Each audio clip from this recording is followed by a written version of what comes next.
دوستای قشنگم، روزتون بخیر. میخوام امروز این ساق دستی که بهتون نشون دادم رو آموزش بدم.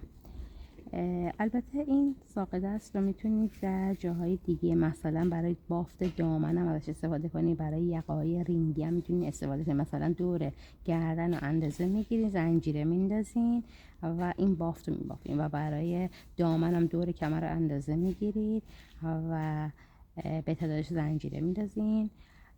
حدود 4-5 رج پای بلند میزنین. به ضخامت نختون ربط داره و به سلیقه خودتون. الان من برای این ساق دست دور مچ بچه رو اندازه گرفتم، زنجیره انداختم و پای بلند زدم. حدود 4 رج پای بلند زدم. حالا میخوام طرح اصلیمو بندازم. برای شروع بافتم همونطور که قبلا گفتم 3 تا زنجیره میزنم، یعنی حاشیه این ساق دست. یه پای بلند کنارش، یک پای بلند دیگه هم کنارش. این میشه حاشیه این ساق دسته. بعد تو خونه بعدی یه پای بلند میزنم، یه زنجیره میزنم، دوباره همون خونه یه پای بلند میزنم. این برای طرح این ساق دسته. 2 تا زنجیر میزنم، 1-2 تا خونه رو رها میکنم. تو خونه سوم طرح بعدی رو میندازم، 1 و 2 و یه زنجیر، دوباره 1 و 2. در واقع این طرح تا آخر بافت همینجور ادامه پیدا میکنه، فقط رج اولش مهمه که بتونید این طرح رو خوب در بیارید. دوباره 1-2 نمیبافم. تو پایه سوم یه پای بلند میزنم، یه زنجیر میزنم، تو همون خونه دوباره یه پای بلند دیگه میزنم. دوباره 1-2 تا خونه رو نمی‌کنم. تو خونه سوم یه پای بلند، پای بلند بعدی هم تو همون خونه، یه زنجیره، 2 تا پای بلند دیگه تو همون خونه.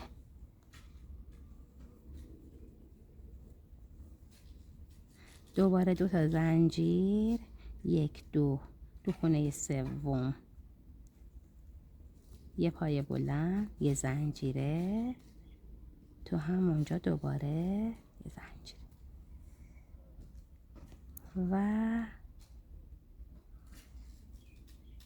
2 تا نمی بافم. حاشیه‌مون رو، یعنی 3 تا پای بلند کنار رو می بافم.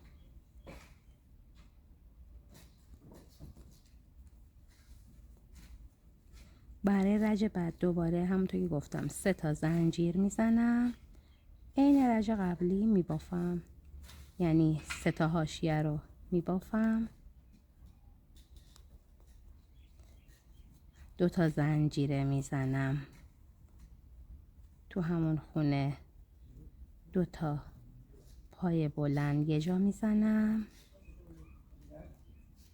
2 تا زنجیر میزنم، توی خونه 4 تا پای بلند، یعنی 2 تا پای بلند، یه زنجیره، دوباره 2 تا پای بلند دیگه.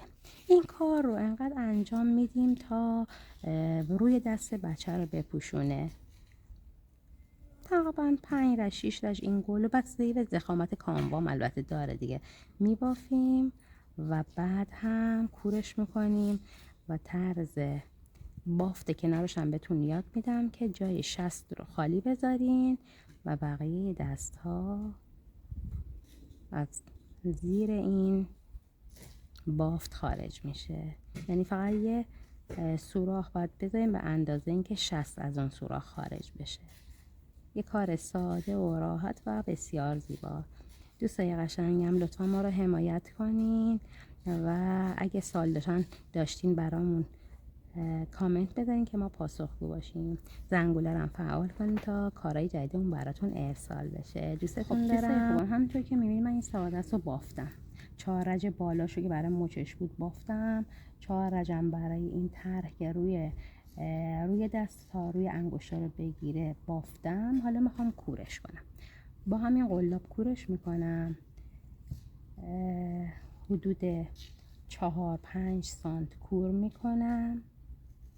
برای جای شست بچه اندازه میگیریم، بستگی داره حالا به سایز دست اون آدمی که میخوایم برای چیز کنید. این ساقو در نظر گرفتیم، اندازه میگیرید و جای شست رو خالی میزنید. یعنی در واقع فقط یه طرف بست میزنیم، دو طرف رو نمیبافیم.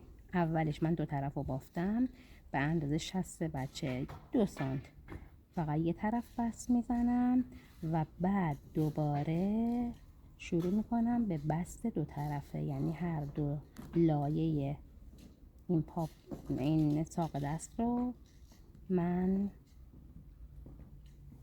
با بست در واقع میدوزم.